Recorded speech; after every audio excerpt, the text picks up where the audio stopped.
बोले परम पूज्य संत शिरोमणि आचार्य गुरु से 108 विद्यासागर जी महाराज की, परम पूज्य मुनि श्री 108 प्रमाण सागर जी महाराज की, परम पूज्य मुनि श्री 108 अरह सागर जी महाराज की।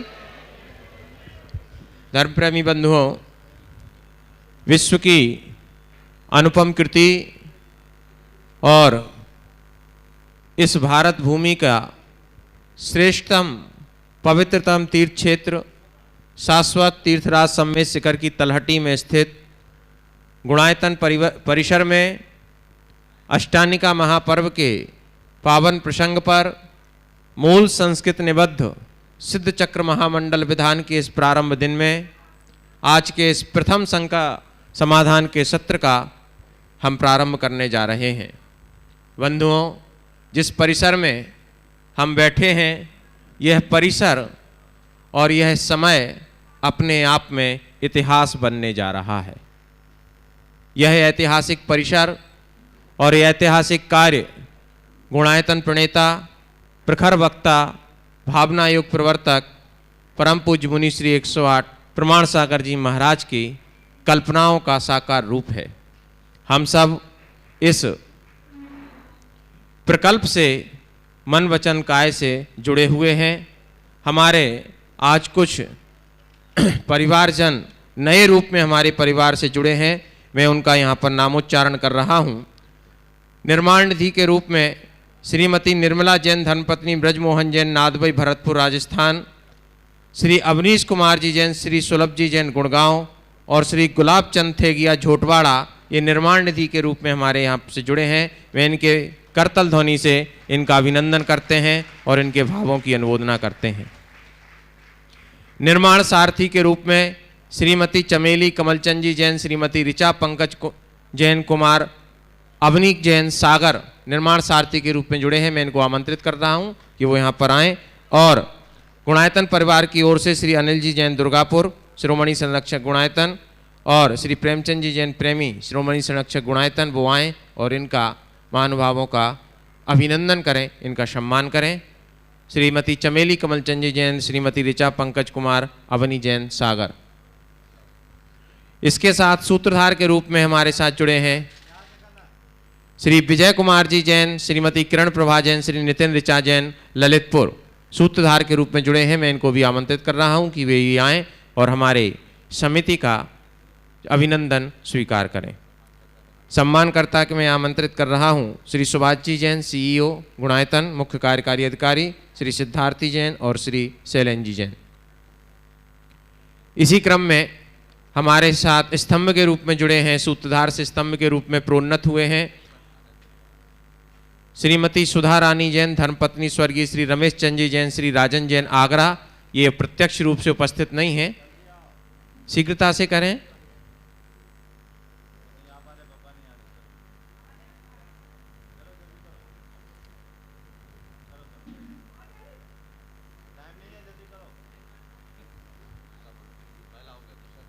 दूसरे श्री विजय कुमार जैन, श्रीमती किरण प्रभा जैन, श्री नितिन ऋचा जैन ललितपुर। तालियां थोड़ी सी हम बजा लें इनके भावों की अनुमोदना। बहुत बढ़िया।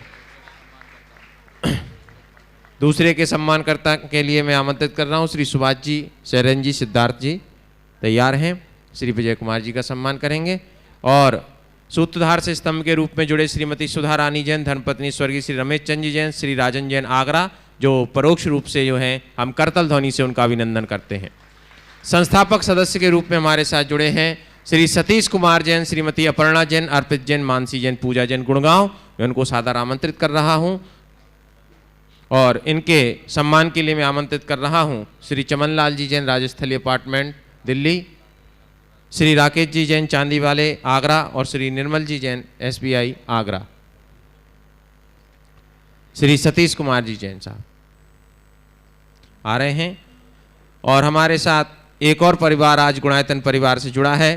नई दिल्ली से श्रीमती कांता जैन, वीरेंद्र कुमार जैन गुणायतन संरक्षक, श्रीमती नम्रता जैन, सुधीर जैन, ममता जैन, सुधीर जैन, अमृता जैन, राजीव जैन, इन्होंने एक प्रतिमा जी को और एक मंडल की घोषणा की है। मैं इनके भी भावों की अनुमोदना करता हूँ की है और आज उपस्थित हैं।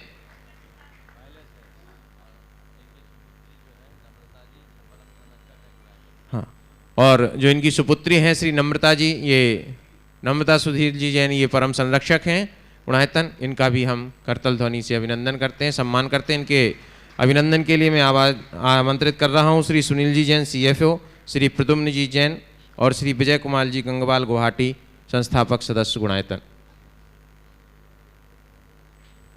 इसी क्रम में मैं आमंत्रित कर रहा हूँ शिरोमणि संरक्षक गुणायतन श्री राजेंद्र जी गीता जैन, श्री अनिल जी ममता जैन गन्नौर, गुरु भक्त हैं, आज उपस्थित हैं मंडल लेकर के और इस अनुष्ठान में सिद्धों की आराधना कर रहे हैं। मैं उनको भी सादर आमंत्रित करता हूँ। राजेंद्र जी जैन, गीता जैन, श्री अनिल जी ममता जैन गन्नौर। तालियां हम बजाते रहें, इनके भावों की अनुमोदना करते रहें। और मैं आमंत्रित कर रहा हूँ श्री राजेश जी विनायका और डब्बू जी कासरीवाल को कि वो NL जैन साहब कि वो आएँ और राजेंद्र जी, गीता, अनिल जी ममता जी जैन गन्नौर शिरोमणि संरक्षक गुणायतन, इनका सम्मान करें।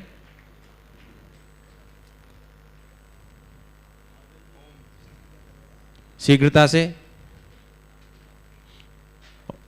और इसके बाद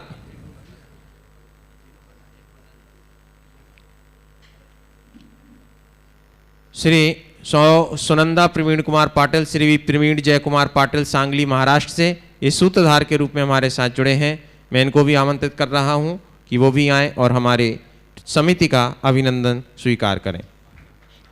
सम्मान के लिए मैं आमंत्रित कर रहा हूं श्री देवेंद्र जी अजमेरा गया और अजीत जी तोतुका जयपुर।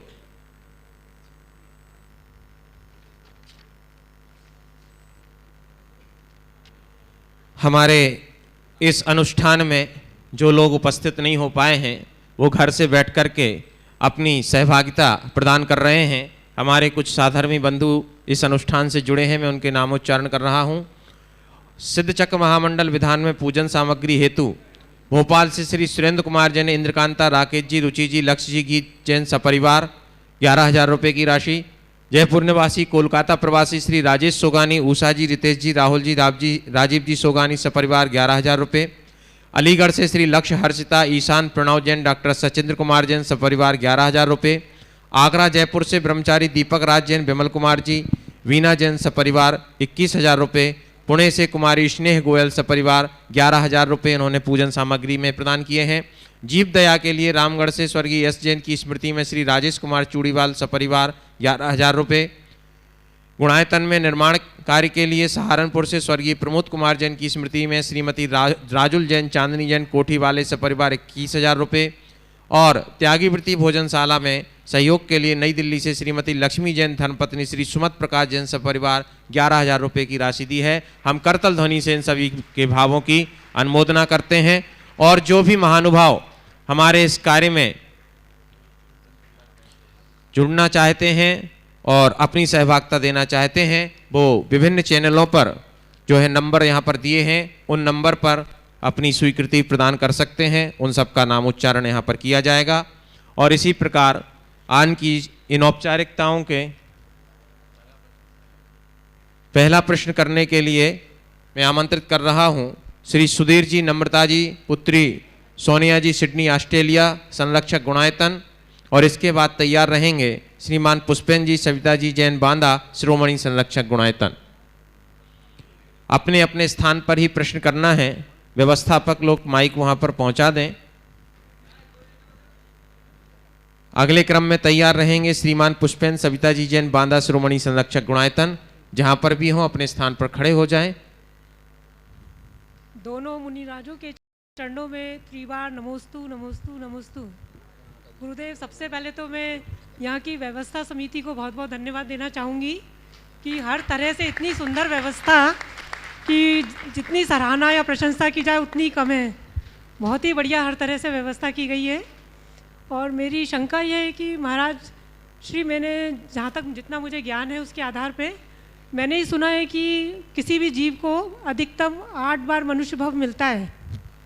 और यदि ये किसी जीव का समझ लीजिए अंतिम मनुष्य भव है और वो अच्छे पुण्य के कार्य कर रहा है और मोक्ष मार्ग पे आगे अगर बढ़ रहा है तो अगले भव में तो उसको मनुष्य भव नहीं मिलेगा क्योंकि उसका ये अंतिम भव है, तो वो कैसे मुक्ति प्राप्त कर सकता है? देखिए, आपने जो बात कही कि मनुष्य भाव अधिकतम 8 बार ही मिलता है, ये कथन ठीक नहीं। मनुष्य भाव हमें अनंतों बार प्राप्त हो सकता है। हाँ, लगातार यदि कोई मनुष्य से मनुष्य होता रहे तो 48 भाव तक, कितने भाव तक? 48। धारणा सुधार लीजिएगा। लेकिन ऐसा मत समझना कि त्रस्पर्याय में केवल 48 बार ही होगा, अनंत बार हो सकता है। निरंतर कोई मनुष्य से मनुष्य हो तो 48 बार। अब इस अवधि में यदि हमने सही रास्ता पकड़ लिया तो पंचम गति में भी जा सकते हैं, अपना उद्धार भी कर सकते हैं। तो ये बात जो कही जाती है वो एक दृष्टि से अच्छी है ताकि लोग थोड़ा सावधान हो जाएं, लेकिन हमें अनंत भाव तक भटकने की बात करना ठीक नहीं है, उतना सोचना ठीक नहीं है। हम तो जहाँ हैं जैसे वहीं से जग जाएं ताकि हम अगले भाव में ही पार हो जाए, ऐसी सोच रखना चाहिए। और जो मोक्ष मार्ग में लगता है उसका शीघ्र बेड़ा पार होता है। और जिसने एक बार समाधि कर ली और उत्कृष्ट कर ली तो चाहे वो गृहस्थ हो या मुनि, 3 भाव में बेड़ा पार होता है। तो हमारे पास वो अवसर है, हमें उसका लाभ उठाना चाहिए। नमोस्तु नमोस्तु नमोस्तु। आशीर्वाद। श्रीमान पुष्पेन सविता जी जैन बांदा शिरोमणि संरक्षक गुणायतन, और तैयार रहेंगे श्रीमान विजय जी गंगवाल गुवाहाटी गुणायतन ट्रस्टी। गुरुवर के चरणों में नमोस्तु नमोस्तु नमोस्तु। हे गुरुवर, वर्तमान समय में एक ज्वलंत समस्या है। हम मुनि महाराज के समक्ष संकल्प एवं घोषणा तो करवा देते हैं, पर कमेटी के सदस्य घोषणावीर अपनी अपनी शर्तों को एक दूसरे पर थोपते हैं और मुनि श्री के सामने किए गए संकल्पों के विरुद्ध ही दिखाई देते हैं, जिससे पूर्व और बाद की स्थिति में विरोधाभास होता है और सामान्य जन उनकी तरफ देखकर असमंजस होता है कि यह कार्य कब पूरा होगा, कैसे पूरा होगा, और अन्य समस्याओं का जन्म होता है। हे गुरुवर, आपसे निवेदन है कि इस कृत्य में दिशा बोध कराकर घोषणावीर और शपथवीर को सामंजस्य कैसे स्थापित करें और कार्य गति में प्रारंभ हो। देखिए, बहुत ज्वलंत बात उठाई है।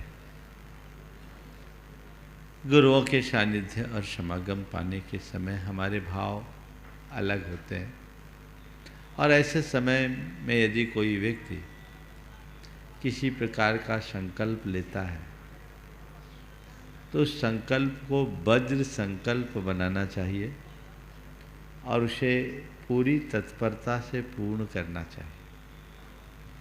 खासकर इसमें 2 तरह की बातें दिख रही है। एक वे जो कार्य करता है, दूसरे वे जो दान दाता है। जी।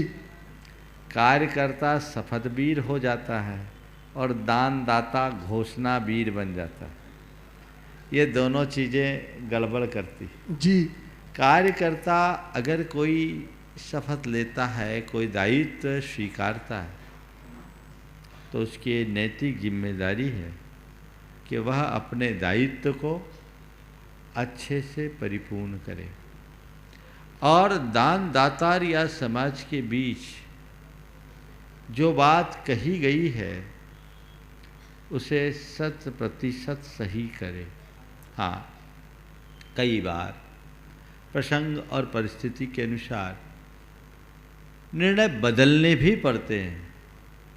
तो यदि किसी परिस्थिति वश किसी निर्णय में परिवर्तन करना पड़ता है तो उस निर्णय की सूचना संबंधित व्यक्ति को जरूर दिया जाए, उन्हें विश्वास में लेकर काम किया जाए। कई बार होता है लोग बोल देते हैं, समाज से कुछ कहते हैं और करते कुछ है, वो गलत है। यदि आपने कोई जवाबदारी ली है तो उस जवाबदारी का दृढ़ता से निर्वाह करें, ईमानदारी से निर्वाह करें। और यदि आप उसमें अपने आप को अक्षम पाते हैं तो हाथ जोड़ लें और कहें ये मैं नहीं कर सकता। लोग हैं जो इस तरह की घोषणाएं कर देते हैं लेकिन उसको पूर्ण नहीं करते। ये उचित बात नहीं है और इससे समाज का विश्वास खंडित होता है। दूसरी बात, आपने अगर दान बोला है, घोषित किया है, तो घोषणा वीर मत बनो, उदारता से उसे चुकाओ। कई जगह, बल्कि सभी जगह, मैं जब इधर देख रहा हूं तो जो आपकी फाइनेंस की व्यवस्था देखने वाले लोग हैं ना, वित्त समिति, वो सोच रहे आज तो हमारे मन की बात हो गई। इन्होंने दोनों तरफ की बात की। कमेटी में शिथिलता नहीं होनी चाहिए और दातारों में प्रमाद नहीं होना चाहिए। आप जितनी उदारता से दान बोलते हो उतनी ही तत्परता से अपना द्रव्य चुकाने का भाव रखो। किसी भी दातार को इस बात की तो प्रतीक्षा ही नहीं होनी चाहिए कि कोई हमसे मांगेगा तब देंगे। अगर आपने कहीं कोई बात कही है तो इसे अपना पहला कर्तव्य मानना चाहिए कि मुझे जाते ही इसको पूरा करना है। देने वाले को चिंता होनी चाहिए। ऐसे बहुत सारे दातार हैं जो कहते उल्टा, भैया मेरा अकाउंट में क्या बैलेंस है बताओ। और कुछ तो ऐसे भी हैं जो इंटरेस्ट जोड़ करके भी चुकाते हैं। ये उत्तम दाता की पहचान है। और कुछ ऐसे भी होते हैं जो बोल जाते हैं, देते नहीं, बोलते ही हैं। कई हैं जिनके देश की कई संस्थाओं में बड़ी बड़ी राशियां बोली हुई होगी पर खाता भी नहीं खुला होगा। यहाँ पर भी है, बहुत से ऐसे लोग हैं जिनके अभी 10-10 बरस हो गए, 12-12 बरस, क्यों 12 साल तो हो गए, 2008 तक का है ना। 2008 से बोले हुए लोग 14 बरस हो गए, खाता नहीं खुला। ऐसे लोग अपने भावी जीवन को भिखारी बनाने की व्यवस्था कर रहे हैं। वे दरिद्र बनेंगे, दीनहीन बनेंगे। अरे जब तुमने बोला है तो तुम्हें देना चाहिए, और देना नहीं था तो बोला क्यों? मैं उन लोगों की बात नहीं करता, क्योंकि मेरे पास तो जो भी कमिटमेंट होता है मैं लोगों से बोलता हूँ या तो तुरंत दो और नहीं तो कंडीशन लगाओ।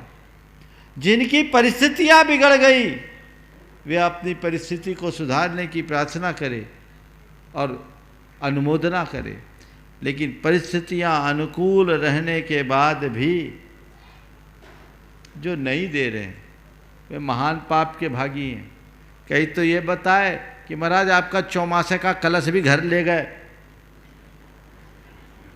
और 13 बरस हो गए, अभी तक एक पैसा नहीं।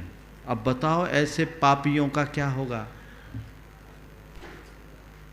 महान पापी लोग और समाज में प्रथम पंक्ति में रहने वाले लोग, वे अपने साथ बहुत बड़ा अनर्थ कर रहे हैं। वो नहीं जानते कि मैं कितने बड़े पाप का भागीदार बन रहा हूं। ये दान है, कोई टैक्स नहीं। दान उदारता से दिया जाता है। हम कहीं भी दान बोले तुरंत दे, और जितना समय ले उतने समय में देने की कोशिश करें तो आपका दान सफल होगा। बहुत जगह ऐसा ही होता है, बोलने को लोग बोल देते हैं, माला पहन लेते हैं, लेकिन एक पाई नहीं देते हैं। आज अभी कमेटी वालों से पूछोगे तो चिट्ठा खोलेंगे आप लोगों का। लेकिन ये स्थितियां हैं। इतनी बड़ी बड़ी घोषणाएं भी करवा ली, और एक छदाम नहीं, कई शिरोमणि कहलाते हैं, शिरोमणि। और कहा महाराज अभी शुरुआत भी नहीं है, मुझे लगता है पर लोग जाकर के देने की तैयारी होगी। क्या है? मैं ऐसा इसलिए बोल रहा हूं कि मैं तुम्हारा उद्धार चाहता हूं। ऐसा करने वाले अनचाहे में कितने बड़े पाप के भागी हो रहे हैं, उनको उसका पता नहीं है। ये देव द्रव्य का उपभोग है, ये निर्माल्य का भोग है। अगर तुमने देव गुरु धर्म के निमित्त कोई धन संकल्पित कर लिया तो उसी दिन से वो देव द्रव्य बन गया। और ऐसे देव द्रव्य का उपभोग करने वाले महान पाप के भागी होते हैं। कहा जाता है जिन अद्धार पैथा जिन पूजा बंधन निमित्त विशेष धनम, जो भुंजई सो भुंजई निरी गई ये सुईरम दुखम। पुत्र कलत्त विदुरो दारिद्रो पंगु मूक वहिरंधो, चांडालादि कुजादो जिन पूजादि दब्ब हरो।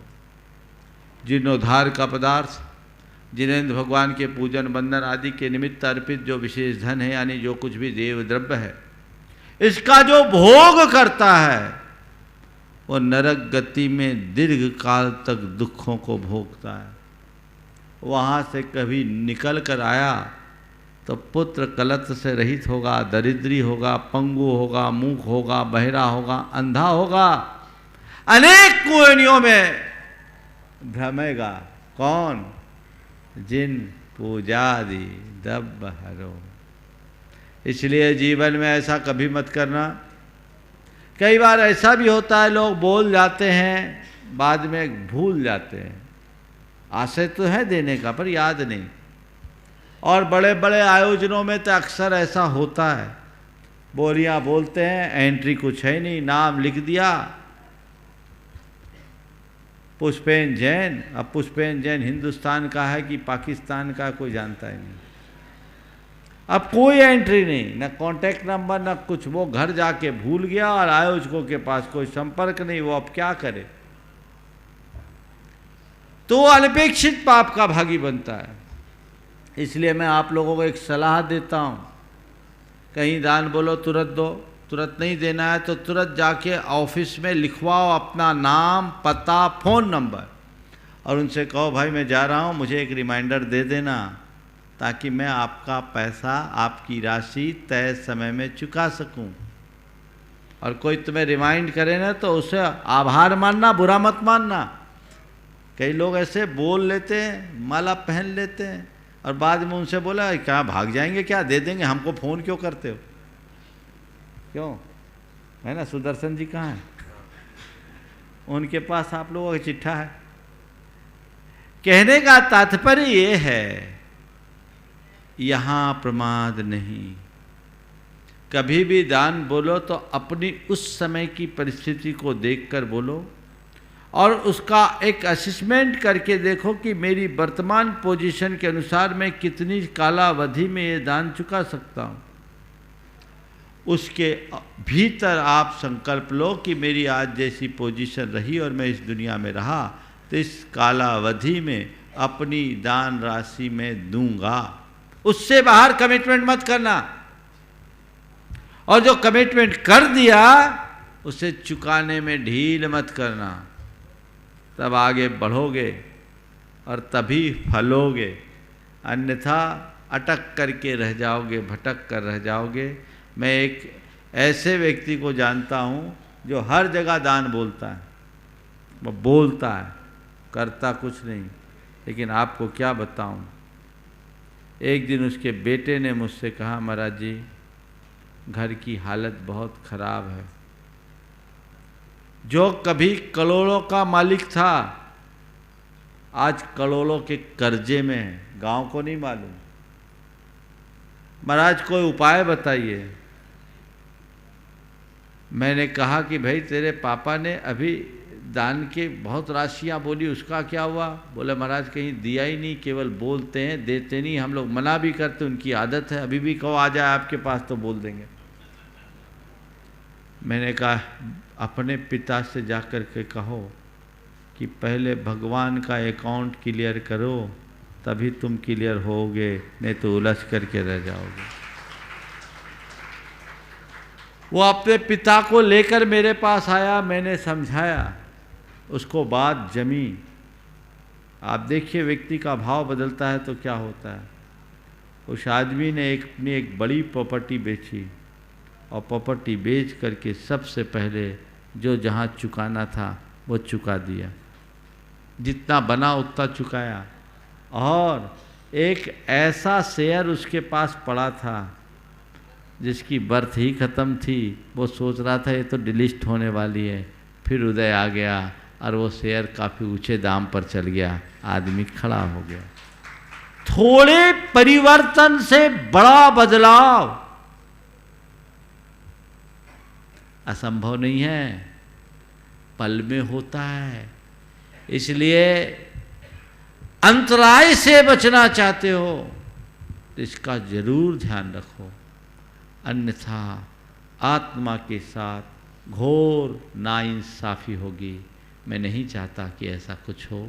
बहुत सारे प्रकरण हैं, प्रसंग है, अगर मैं इन पर बोलूं तो तुम्हारे रोंगटे खड़े हो जाए। ऐसे ऐसे प्रसंग मेरे सामने हैं, पर मैं समझता हूँ आप लोग समझदार हो और समझदार को इशारा ही काफ़ी है। नमोस्तु गुरुवर, नमोस्तु। श्री विजय जी गंगवाल गुवाहाटी ट्रस्टी गुणायतन, और तैयार रहेंगे श्रीमान पीसी सेठ जबलपुर। दोनों मुनि श्री के चरण कमलों में मेरा, मेरे परिवार और दिगंबर जैन समाज गुवाहाटी का नमोस्तु नमोस्तु नमोस्तु। मुनि श्री यह बताते हुए अत्यंत दुख हो रहा है कि पिछले दिनों में हमारे समाज में कई वैवाहिक संबंध हुए, जिसमें से मेरी जानकारी में 4 संबंध तलाक के कागार पर है, जबकि अभी 1 वर्ष भी नहीं हुए हैं। कृपया बच्चों और परिवार को शंका समाधान के माध्यम से मार्गदर्शन देने की कृपा करें। यह एक अत्यंत ज्वलंत समस्या है। देखिए यह समस्या बहुत भयंकर है और ये ज़्यादातर बड़े शादियों में हुई। 2016 में, अब स्थान का नाम नहीं लेता हूँ, लेकिन एक शहर महानगर के एक इलाके विशेष से 10 शादियाँ हुई जिसमें 5 तलाक हुए। एक बड़ी समस्या, और सब बड़ी बड़ी शादियाँ। हमें इसकी जड़ में जाना होगा। इसके पीछे के कई कारण हैं। पहला, आज बच्चों की परवरिश अलग तरीके से हो रही है, उनके संस्कारों को गौण किया जा रहा है, सहनशीलता और सरलता आज दूर हो रही है। पहले अगर बेटी घर से विदा होती थी तो माँ कह के भेजती थी, बेटा अब तेरा घर वही है, थोड़ा सहन करना, सब रास्ता ठीक हो जाएगा। अब कहा जाता है चिंता मत करना, कॉम्प्रोमाइज़ नहीं करना है, दब के नहीं रहना है, कुछ हो तो हम हैं। ये जो मानसिकता है ये घर का बेड़ा गर्क करती है। हमें मूलभूत मूल्यों को आत्मसात करके चलना चाहिए। और अधिक उम्र में विवाह, 25 के पहले तो आजकल बात ही नहीं चलती। एक के संबंध की बात आई, लड़की 21 साल की तो कहता है तो भी छोरी है।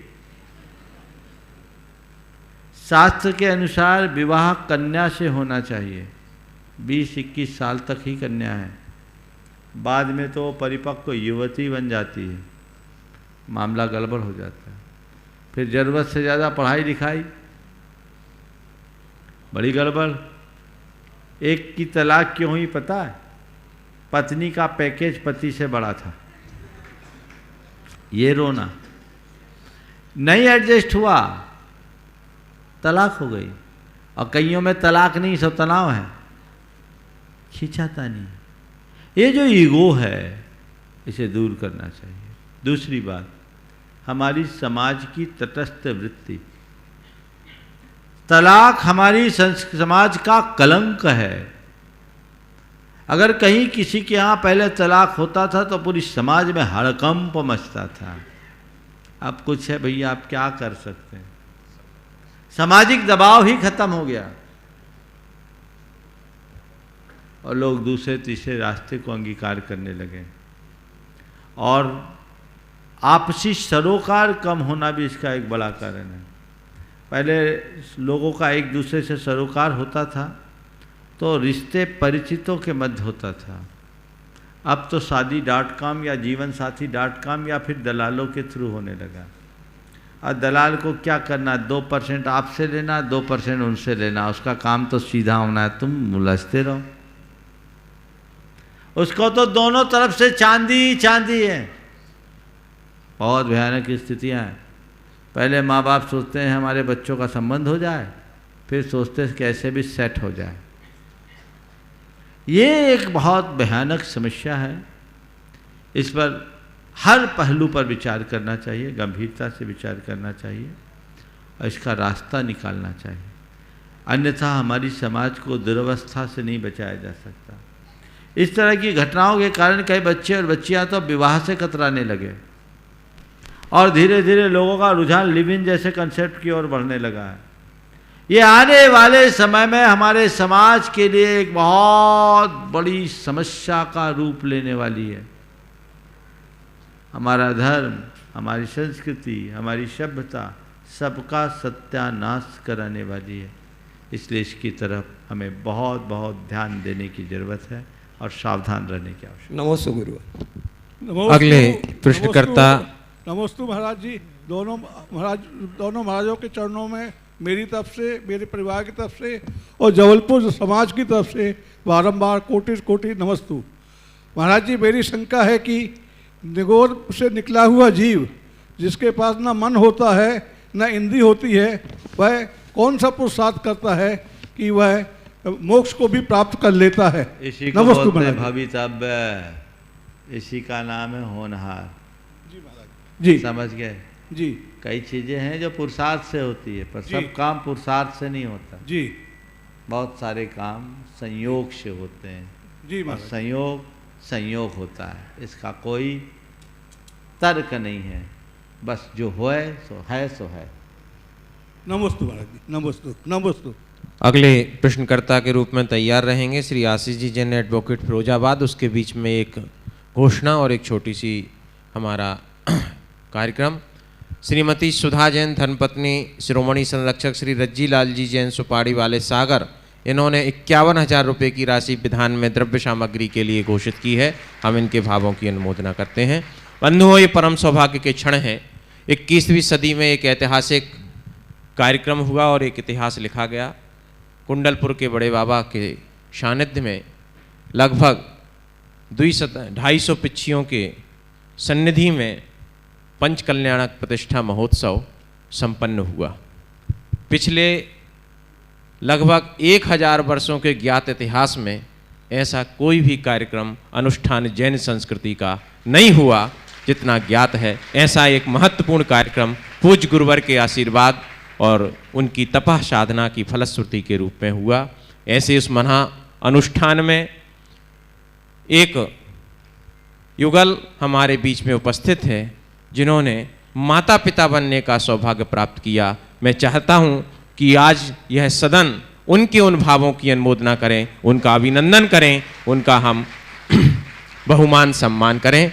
मैं बहुत ही आदर के साथ आमंत्रित कर रहा हूं श्री प्रेमचंद जी जैन प्रेमी, श्रीमती माया जी जैन, जो माता पिता बनने का उन्हें गौरव प्राप्त हुआ है और हम उस गौरव को सम्मानित करते हुए स्वयं गौरवान्वित हो रहे हैं। मैं आमंत्रित कर रहा हूं श्री NC जैन साहब, कार्याध्यक्ष गुणायतन, और श्री अतुल जी लधानी, श्रोमणी संरक्षक गुणायतन, और श्रीमती चंद्रकला जी पाटनी रांची, और श्रीमती शीतल लधानी बक्सरा गुजरात, श्रोमणी संरक्षक गुणायतन। और मैं इसी के क्रम में आमंत्रित कर रहा हूं श्री दिनेश जी जैन साहब बिल्की, जिन्होंने आज का ध्वजारोहण किया। दिनेश जी जैन साहब बिल्की। पहले तो गुरुदेव, मैं पूरे देवोदय महासंघ की टीम की तरफ से आपसे सबने निवेदित किया है बीरेन जी, खुशहाल जी मुंबई, तुषार जी मुंबई और राकेश जी अशोकनगर, पूरी टीम ने और जितने भी नवनिर्वाचित टीम हैं सभी ने आपको नमोस्तु निवेदित किया है। आशीर्वाद दें गुरुदेव। गुरुदेव, ये पंचकल्याणक जो हुआ, मेरे को ये मालूम ही नहीं था कि मेरे को माता पिता बनना है गुरुदेव। 52 फार्म भरे गए थे और 24 माता पिता बनने थे, तो हमने फार्म भी नहीं भरा कि हमारा तो नंबर लगेगा ही नहीं, 62 साल के हो गए हैं, अब कहाँ नंबर लगेगा। लेकिन पता नहीं क्या हुआ, छोटे भैया इंजीनियर रमेश जी का फ़ोन आया कि बोले आचार्य श्री याद कर रहे हैं। बस वो जाना हुआ और विनय भैया ने बोला कि आपको आचार्य श्री माता पिता का आशीर्वाद दे रहा है। ये सौभाग्य मिला और वाकई में पूरे पंचकल्याणक में व्यवस्था अव्यवस्था बहुत सारी थी, लेकिन इसके बाद भी मन एकदम शांत था गुरुदेव। ऐसा कभी अनुभव नहीं हुआ ऐसे इतना बड़े कार्यक्रम में। गुरुदेव, प्रश्न यह है, जीना सरल है, मरना सरल है, हारना जीतना भी सरल है गुरुदेव, लेकिन सरल होना अत्यंत कठिन है। ऐसी सरलता कहाँ से लाएं गुरुदेव, मार्गदर्शन। देखिए, ये तो बिल्कुल सही बात है। ये आपका बड़ा प्रबल पुण्य का उछाल है जो आपके लिए सहयोग मिला, और इस बार गुरुदेव की कृपा ही रही कि इतने लोगों को अवसर मिल गया। हर जगह तो एक कोई मिलता है, लेकिन इस बार इन जैसे 24 को सौभाग्य मिला। ये बहुत अच्छी बात है, और ऐसी ऐतिहासिक घड़ी का जो लाभ आप लोगों ने लिया है, ये आपके कई भवों के लिए पुण्य का संचय है, ऐसा समझना चाहिए। आपने जो कहा, जीना सरल है, मरना सरल है, हारना सरल है, जीतना सरल है, लेकिन सरल होना बड़ा कठिन है। सरल होना सरल क्यों नहीं, सरल होना सरल है, बशर्ते हम अपने अंदर का ईगो छोड़ दें। हमारा मन का ईगो ही हमें जटिल बनाता है। जिसने अपने हृदय से अहंकार को हटा दिया वो हर पल सरल है। बस हमें वही आदर्श बनाना चाहिए। बहुत बहुत आशीर्वाद। मैं आमंत्रित कर रहा हूँ श्री आशीष जी जैन, एडवोकेट फिरोजाबाद, और इसके बाद तैयार रहेंगे श्री विजय कुमार जी जैन, सेवानिवृत्त प्रबंधक SBI ललितपुर। नमोस्तु महाराज जी, नमोस्तु महाराज जी, नमोस्तु महाराज जी।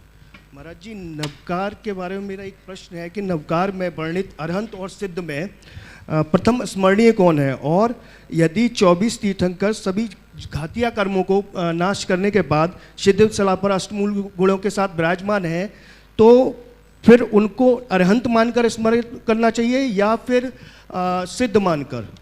और यदि समझ गया मैं आपकी बात को। ये सवाल अक्सर आता है और इसका एक ही उत्तर है। हम लोगों को बहुत प्रसिद्ध दोहे के रूप में मिलता है, गुरु गोविंद दो खड़े काके लागे पाँव, बलिहारी गुरु आपकी गोविंद दियो बना। ये बात सही है कि अरहंत को अभी केवल जीवन मुक्ति मिली है, संसार से मुक्त नहीं हुई। सिद्ध जीवन मुक्त है, लेकिन सिद्धों का पता बताने वाले अरहंत ही हैं। इसलिए अरहंत परम गुरु है, और हम अरहंत को साकार रूप में देख सकते हैं, सिद्ध को नहीं देख सकते।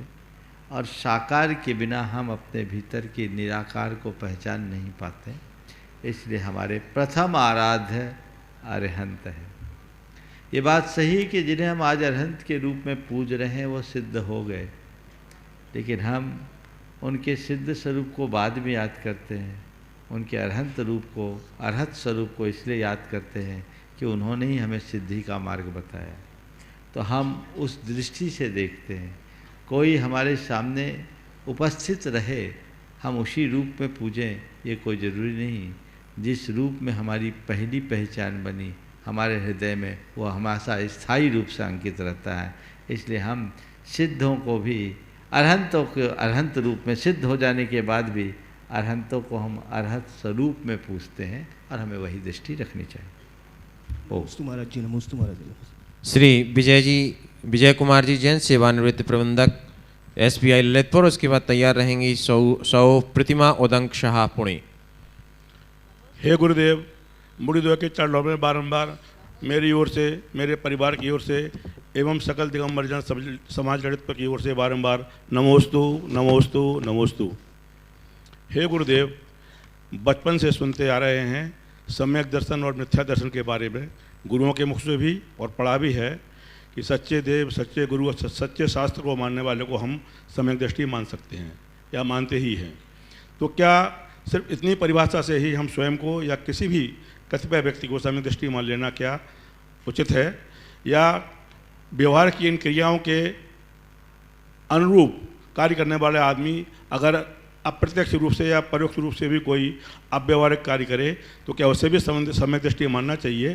तो मेरा प्रश्न ये है गुरुदेव कि क्या आगम में कोई ऐसा मापदंड है कि हम स्वयं को ये पहचान सकें कि आखिरकार हम सम्यक दृष्टि हैं या नहीं?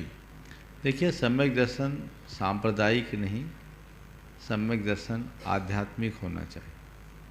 सच्चे देव शास्त्र गुरु को मानो तो सम्यक दृष्टि, नहीं मानो तो मिथ्या दृष्टि। है तो ऐसा ही हो गया कि इस्लाम को मानो तो मोमिन, नहीं तो काफिर। ये सांप्रदायिक श्रद्धा का नाम सम्यक दर्शन नहीं है। सम्यक दर्शन एक आध्यात्मिक उत्क्रांति है। जब तक वो हमारे अंतस की चेतना में न घटे तब तक केवल सम्यक दर्शन की बातें। आत्मा अनात्मा का ज्ञान होना चाहिए, कर्तव्य अकर्तव्य की पहचान होनी चाहिए, हे और उपादेय का भान होना चाहिए, तब कहीं हम सम्यक दर्शन की भूमिका पा सकते हैं। हाँ, सम्यक दृष्टि के हृदय में सच्चे देव शास्त्र गुरु के प्रति सच्ची श्रद्धा होती है। वो उन तमाम सम्यक्तोचित क्रियाओं से जुड़ा होता है जो एक सम्यक दृष्टि में होना चाहिए। लेकिन परिणति जब तक अंदर की नहीं सुधरती, किसी को सम्यक दृष्टि कहा नहीं जा सकता। तो अब हम क्या करें महाराज? कैसे जाने कि हम सम्यक दृष्टि हैं या नहीं? तो क्या करें? मेरे भीतर की परिणति मैं ही नहीं जान सकता, आप क्या जानोगे? वो तो कोई दिव्य ज्ञानी का ही ज्ञान का विषय है। समझ गए? अगर मुझसे पूछो आगम की दृष्टि से तो मैं दावे से नहीं कर सकता कि मैं सम्यक दृष्टि हूँ या नहीं। सम्यक दृष्टि और मिथ्या दृष्टि होने की बात तो जाने दीजिए। मैं भव्य हूँ या अभव्य, ये भी दावे से नहीं कहा जा सकता। लेकिन मैं अपने आप को भव्य मानता हूँ। भव्य ही नहीं, सम्यक दृष्टि समझता हूँ, और सम्यक दृष्टि ही नहीं, रत्नत्रय का धनी मानता हूँ। क्यों? क्योंकि मैं हर पल उस तत्व के प्रति सजग हूँ। मेरे ध्येय में मेरा रत्नत्रय है और मुझे लगता है ये लोभ दुर्लभ निधि है, मुझे इसे संभाल कर रखना है, और जितना मेरे हाथ में है उतना मैं संभालता हूं, उतना मैं संभालता हूं। अगर मैं सोचूं कि आगम में तो लिखा है कि भाई पहले पता ही नहीं सम्यक दृष्टि हो या नहीं, भव्य हो या नहीं, तो मैंने इतना शास्त्र पढ़ा हूँ कि अगर पढ़ा है कि यदि कोई अभव्य है तो कितना भी तप करे उसका कल्याण नहीं होने वाला, मिथ्या दृष्टि का कभी उद्धार होने वाला नहीं। और यदि ये बात मैं बैठा लूँ तो मेरे रत्नत्रय के प्रति कोई उत्साह ही नहीं बचेगा। फिर अंदर से करने से क्या फायदा? कुछ होना तो हो नहीं, तरना तो है नहीं, तो मैं और प्रमादी हो जाऊंगा और इस भाव सागर में डूब जाऊंगा। तो अपने आप को भाव सागर से पार उतारना चाहते हो तो जितना तुम्हारे हाथ में है उतना उद्यम कर लो। समझ गए? जी बात। तो सच्चे देव शास्त्र गुरु के प्रति दिल विश्वासी बनकर आत्मा की शुद्ध रखना शुरू करो। मैं शुद्ध आत्मा हूँ, मैं चैतन्य आत्मा हूँ, ये आभास और एहसास अंतरंग में होते रहे, निज पर का भान अंदर हो जाए तो भेद विज्ञान होगा, और जब भेद विज्ञान होगा तभी कल्याण होगा। रास्ता यही। नमोस्तु गुरुदेव, नमोस्तु। सौप्रीतमा उदंक शाह पुणे, और इसके बाद तैयार रहेंगी श्रीमती मधु जैन डिंडोरी। मुनिद्वय को त्रिवार प्रणाम। सवाल के पहले एक ही वाक्य। पुणे में मेरी सासू माँ जो 99 इयर्स ओल्ड है, अभी भी आपका शंका समाधान, आपका प्रवचन अत्यंत रुचिपूर्वक सुनती है और जो हमें समझ में नहीं आता है हमें समझाती है, तो उनको और उनके सारे परिवार को आशीर्वाद मिले ऐसी कामना करती हूँ। अब मेरा सवाल, महाराज जी, अष्टकर्म और षटकर्म, इसमें कर्म शब्द तो समान है, लेकिन इस कर्म शब्द में क्या समानता है और क्या भिन्नता है, एवं वेदनीय कर्म को अघाती में क्यों लिया है, घाती में क्यों नहीं? बहुत अच्छा सवाल। सबसे पहले तो मैं आपकी माता जी को आशीर्वाद देता हूँ। नमोस्तु महाराज जी। इस उम्र में भी इतनी अप्रमत्तता है, जो आपको न समझ में आए उसे वो समझा रही हैं। मैं भावना भाता हूँ 99 तो है, वो शतक भी पूरा करे। 108 तो जरूर। बिल्कुल बिल्कुल। और इसी तरह निर्बाध अपना धर्म ध्यान करके अपने जीवन का फल प्राप्त करें। आपने पूछा अष्टकर्म में कर्म और षटकर्म में भी कर्म, इन दोनों में कर्म का क्या अर्थ है? देखिए, कर्म शब्द अनेक अर्थों में प्रयुक्त है। अगर व्याकरण शास्त्र की दृष्टि से देखा जाए तो कर्म क्या? यत् क्रियते तत्कर्म, जो किया जाए उसका नाम कर्म है। वैदिक परंपरा में हमारी धार्मिक गतिविधियों को कर्म की संज्ञा दी गई है। लोक में कर्म को मनुष्य के उद्यम और पुरुषार्थ का भी प्रतीक माना गया है। कर्म योग में अपने जीवन के लिए किए जाने वाले कर्मों को कर्म कह दिया गया। और जैन धर्म में कर्म को एक पृथक सत्ताभूत पदार्थ के रूप में देखा गया, जो एक स्वतंत्र तत्व है, जो हमारी आत्मा को परतंत्र करे, वह कर्म है। तो जैन धर्म की दृष्टि से देखा जाए तो कर्म अष्ट है और यही 8 कर्म है। लेकिन लोक में हमारे द्वारा किए जाने वाले जीवनोपयोगी कार्यों को, जीवन निर्वाह के आधारभूत कार्यों को भी कर्म कहा जाता है। तो ये हमारे जीवनोपयोगी कार्य होने के कारण षट कर्म कह दिए। और षट कर्म भी 2 तरीके से कहे गए। एक अर्थोपार्जन कर्माणि षट, अर्थोपार्जन के 6 कर्म, असी मसी कृषि विद्या वाणिज्य और शिल्प, ये षट कर्म है। और एक अपने दैनंदिन क्रियाओं में अपने जीवन को आगे बढ़ाने के लिए किए जाने वाले षट कर्म, जैसे देव पूजा, गुरु उपास्ति, स्वाध्याय, संयमस्तप, दानम चेति, गृहस्थानाम, सदावश्यकानि नहीं, षड कर्माणि दिने दिने, है ना। ये कर्म अर्थ, इस अर्थ में कर्म का प्रयोग होता है। और नित्य कर्म आप लोग रोज करते हो, हम भी करते, सब करते, जो हमारी नित्य की क्रिया है, तो कर्म को उससे जोड़ा गया है। तो अलग अलग संदर्भ में कर्म को अलग अलग अर्थ में लिया गया है, उसे उसी संदर्भ में जानना चाहिए। साथ ही आपने पूछा वेदनीय कर्म को घातिया कर्म में क्यों लिया गया, घातिया के बीच में क्यों लिया है? वेदनी है तो अघाती, पर मोहनी के सद्भाव में बहुत व्याकुल करती है, तो अघाती होने के बाद भी घाती जैसा परेशान करती है, इसलिए मोहनी के पहले वेदनी कर्म का उल्लेख किया जाता है। ठीक है ना? आशीर्वाद। कल की पहले कल की घोषणा, कल का कार्यक्रम। अगले प्रश्नकर्ता के रूप में उपस्थित हों श्रीमती मधु जैन डिंडोरी। उससे पूर्व कल के विधान संबंधी घोषणाएं।